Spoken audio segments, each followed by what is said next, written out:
You wake up to the sound of glass breaking downstairs. Your heart stops. Someone is in your house. In the next 10 seconds, you'll make a decision that will either save your life or get you killed. Most people do the exact opposite of what they should. They reach for their phone, they turn on the lights, they call out who's there, and that's when everything goes wrong.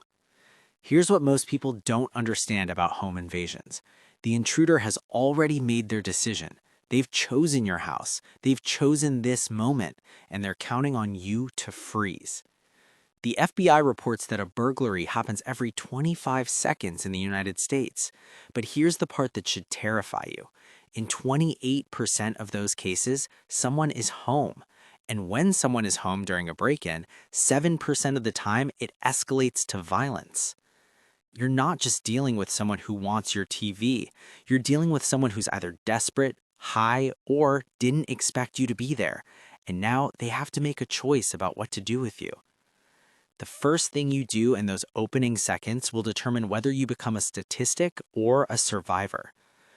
Most people fail because they operate on instinct. They think like prey, and predators know exactly what prey does. You turn on the light, you've just told them exactly where you are. You yell out, you've given away your position and warns them you're awake. You grab your phone and dial 911. The average police response time is 10 minutes. You have maybe 90 seconds before that intruder reaches your bedroom door. So what do? The answer isn't what you think. It's not about fighting. It's not about hiding. It's about buying time and controlling information. And it starts with absolute silence. The moment you hear that sound, glass breaking, a door creaking, footsteps, your body will flood with adrenaline. Your breathing will get faster. Your heart will pound. Control it. Do not move. Do not make a sound. Here's why. Most burglars don't want confrontation. If they think the house is empty, they'll grab what they can and leave in under 5 minutes. The moment they know you're awake, the situation changes completely. Stay still. Listen. Count to 30 in your head. This does two things. It forces you to breathe, and it gives you critical intelligence. Where are they? How many? Are they moving toward you or away? After those 30 seconds, you need to make a decision tree in your head.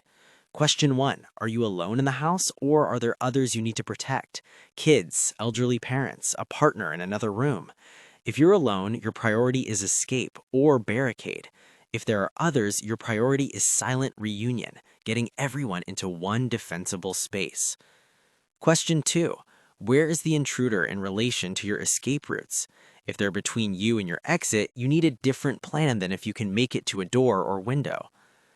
Question 3, do you have a weapon within reach? Not a gun, I'm talking about anything, a heavy flashlight, a baseball bat, even a belt. Something is better than nothing, but only if you can reach it without noise. If you can't escape safely, you need to create a barrier. Do not lock your door and think you're safe. A bedroom door lock will buy you maybe 15 seconds. That's nothing. Instead, barricade. If you have time and can do it silently, push your dresser in front of the door, wedge a chair under the handle, pile anything heavy against it. But here's the key, do this silently. If you make noise, you've announced your location and given them a reason to come for you. If you can't barricade without noise, skip to the next step. This is where most people get it catastrophically wrong. They hide in the closet, they get under the bed, they crouch in the corner. All of those are traps. If someone is coming for you, they will check those places first. You'll be cornered, low to the ground, and vulnerable. Instead, position yourself where you have the advantage. Stand to the side of the door where it opens, not behind it, but on the hinge side. If someone kicks that door in, they'll be looking into the room, not at you. Hold your improvised weapon at chest height, ready to strike. If there's a window you can escape through, position yourself next to it with one hand on the lock. The moment you hear them trying your door, you go out that window. Now, let's say the worst happens. They're at your door, they're trying to get in. This is when you speak, but what you say matters. Do not say, "Get out of my house," or "I'm calling the police." That sounds like a challenge, and people on drugs or who are desperate will take that challenge. Instead, you yell, "I've called 911, they're on the way, I have a gun." Even if you don't have a gun, even if you haven't called yet. Here's why this works. You've just given them a reason to run. You've introduced uncertainty. The risk now outweighs the reward. Most intruders, about 60%, will flee when they realize someone's home and police are coming. But if they don't, if they kick down that door, you have to act immediately. You aim for the eyes, throat, or groin. You strike once, hard, and you run. You do not fight to win. You fight to escape. The goal is not to subdue them. The goal is to create an opening to get out of that room and out of that house. And here's the thing nobody tells you. You scream while you do it.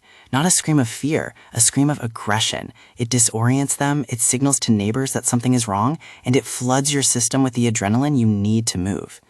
If you make it out of the room, do not stop running until you're out of the house. Do not grab your keys. Do not grab your phone if it's in another room. Do not check on your belongings. You get out, you get to a neighbor's house, and you call 911 from there. If you can't get to a neighbor, you run to the street. You make noise, you make yourself visible, because the one thing an intruder doesn't want is witnesses and attention. The difference between people who survive home invasions and people who don't comes down to one thing. They didn't freeze. They made a plan before it happened. They knew what to do in the first 10 seconds. They controlled their fear instead of letting it control them. You can't predict when or if this will happen to you, but you can decide right now what you'll do if it does. Run through this in your head. Walk through your bedroom tonight. Figure out where you'd barricade. Find your improvised weapons. Identify your escape routes. Because when you wake up to that sound of breaking glass, you won't have time to think. You'll only have time to act. So, here's what you do tonight before you go to sleep. Put a heavy flashlight or solid object within arm's reach of your bed. Make sure your phone is charged and nearby. But remember, calling 911 is step 5, not step 1. Check your window. Can you open it quickly? Is there a safe drop or a roof you can get to? And have a plan for where you'll go if you make it out. Which neighbor's house? Where's the nearest 24-hour business? The intruder has a plan. Now you do too. Stay alert, stay prepared. And remember, in that first moment of fear, silence is your greatest weapon.